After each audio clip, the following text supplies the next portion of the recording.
ole request pakhata oma aron request tu hi van lal tlan moya ania van mithiang hlimten an ron puang ta ti la hi ania kalu sakha to le me kan tli ro lai vela kan sak thin kha nia sol fa en tur ka nei lo box ya tiam ang hian kan han samai don ani Christmas la moi tak mai chu ni van mi thiang lim ten an ron puang ta chatuan nun na thu lu mi tin ta chan dam na thu vana trăng a chuak chu Bethlehem dai a ri chu ngai ru lom na lan sak chu an thong ria va moi en chan dam tu a piang ta chan dam na dala zu bil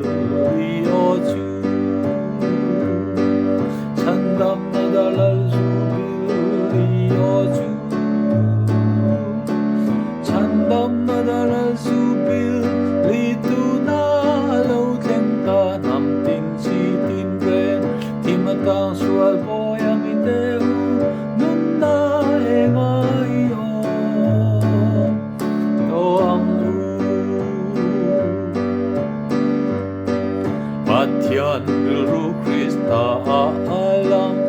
afa pa ngei chuan thing na le sual na zong zong le in na lo ta wan na le lom na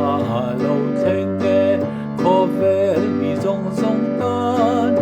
afia apiang lom ro se chan dam tu apiang ta chan dam na dalal zu bil li o chu chan dam na dalal zu bil li o chu chan dam na dalal zu bil li tu na lo thleng ta nam tin chi tin ren tim atang sual boy ami te nun na e ngai om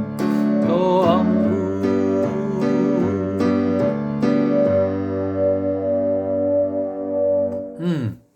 YouTube pa moi tak takasan oma en tur te oma ti khani du tok phot maya